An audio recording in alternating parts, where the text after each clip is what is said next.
नमस्कार दर्शक बंधु आज हूँ अगस्ट मास 6 तारिख बुधवार। आज दिन जाकर टॉप 20 गुरुत्वपूर्ण खबर पर आसतु नजर पकाइबा। भिडियोटी को शेष पर्यंत देखंतु मात्र किछि समय मध्य जानिपारे आज दिन संपूर्ण खबर।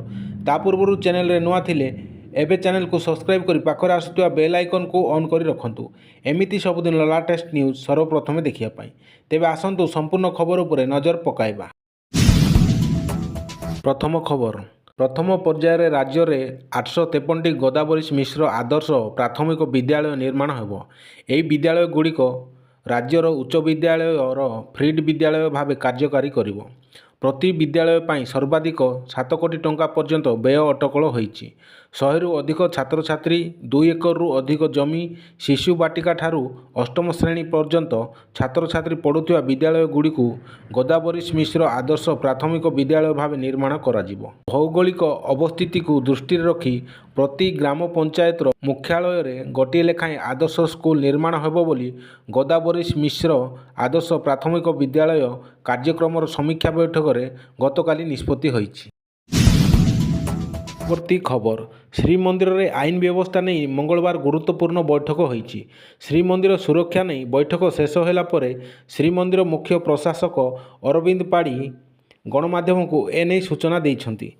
श्रीमंदिर मुख्य प्रशासक अरविंद पाढ़ी कहिसन्ति प्रचलित नियम अनुसार कठोर दंड विधान नहीं। श्री पाढ़ी कहिसन्ति कौनसी व्यक्ति मोबाइल फोन जानतरे व्यवहार करुछन्ति तेबे दंड विधान प्रस्ताव रहिबो। वर्तमान यह 1000 टंका जरिमाना व्यवस्था रही। द्वितीय प्रसंग है कौनसी हिसाब से महाप्रभु संस्कृति गारिमा जानतरे कहीं भी क्षुण करेनि। सोशल मीडिया रे भाग बेबक आघात भली कौनसी पोस्ट करेनि। जदि एभली हुए कठोर दंड विधान हेबो एवं गिरफ परवाना 7 वर्ष पर्यंत पाई होई पारे।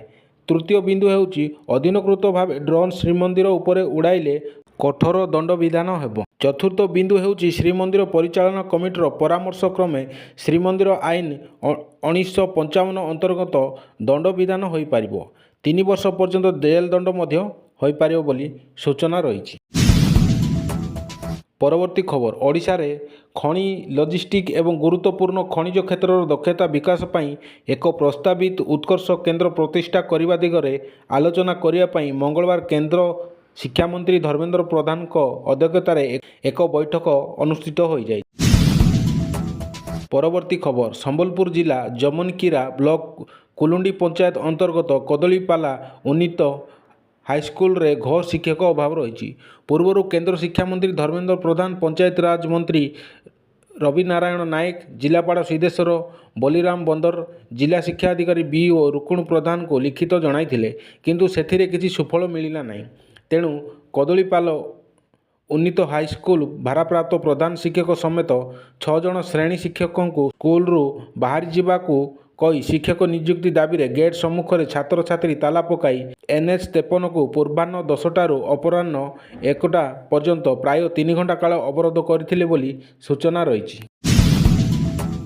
बबिता पात्र शिशु सुरक्षा आयोग अध्यक्षा भाव नियुक्ति होइछन्ति। तांकु राज्य सरकार 3 वर्ष पाई नियुक्ति करछन्ति। महिला और शिशु कल्याण विभाग पक्षर सूचना जारी करा जाइछि। शिशु सुरक्षा आयोग रे स्थान पाइले आउ 6 सदस्य सेमाने हेले सुकेशी ओराम कल्पना लेंका चंदना दास सदस्य नियुक्ति भावे नियुक्ति होइछन्ति। एपरि कस्तूरी मिश्र मनस्मिता खुंटिया सुजाता नायक सदस्य भावे मध्य नियुक्ति होइथिबा सूचना रही। परवर्ती खबर बलांगीर जिला बंधपड़ा रास्तार चलंता कार को धक्का देला द्रुतगामी ट्रक। कार दुर्घटना रे बैंक मैनेजर मृत्यु घटी। ट्रक दुर्घटनार सामना पर गछरे कार पिटी हेबारु घटनास्थल रे बैंक मैनेजर मृत्यु घटी। मृत बैंक मैनेजर हेले बंधपड़ा ओडिशा ग्रामीण बैंक सुशांत कुमार भई बोली सूचना रही।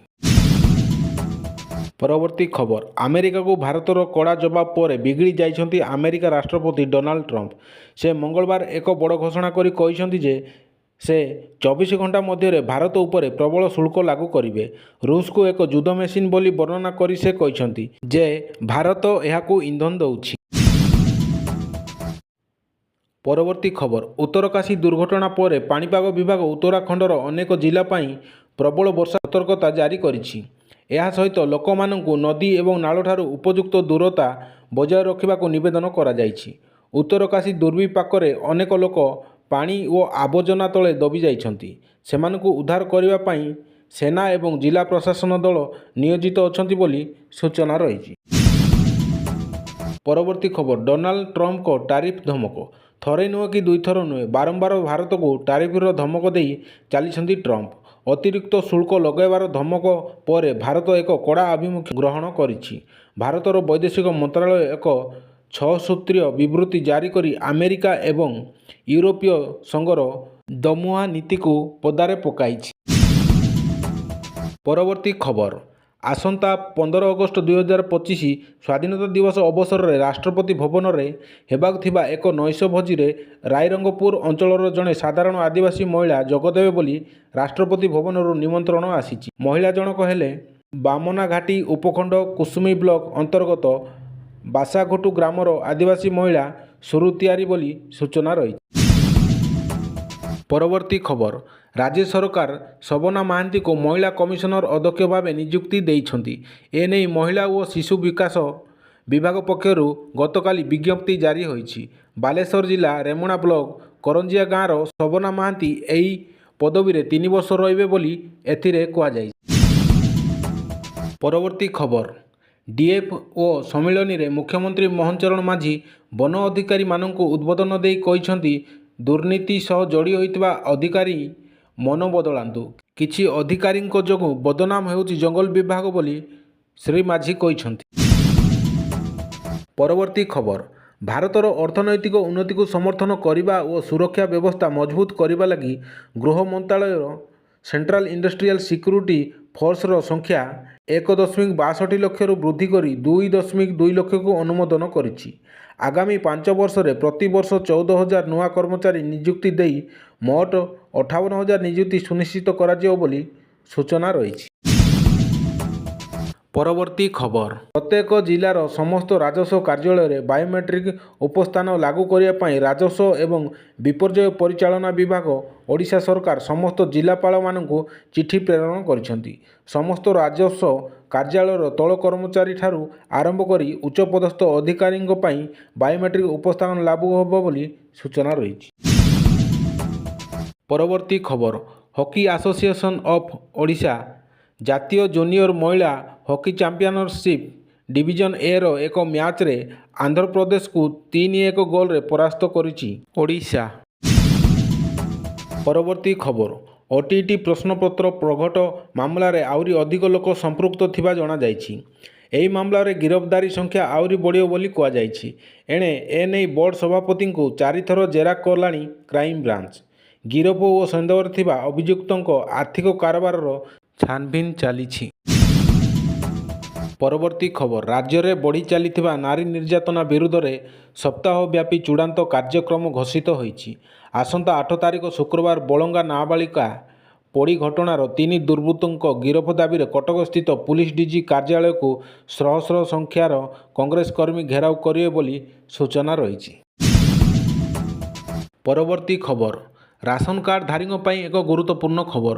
କେନ୍ଦ୍ର ସରକାର ରାସନ କାର୍ଡ ପାଇଁ ନୂଆ ନିୟମ ଜାରି କରିଛନ୍ତି। ଏହି ନିୟମ ଅନୁଯାୟୀ ରାସନଧାରୀଙ୍କୁ ପ୍ରତି 5 ବର୍ଷରେ ଇ-KYC କରିବା ବାଧ୍ୟତାମୂଳକ। ଯଦି ଏହି କାମ ନ କରାଯାଏ ତେବେ ରାସନ କାର୍ଡ ସସ୍ପେଣ୍ଡ ହୋଇପାରେ ଏବଂ ମାଗଣା ଚାଉଳ କି ଗହମ ମିଳିବ ନାହିଁ ବୋଲି ସୂଚନା ରହୁଛି।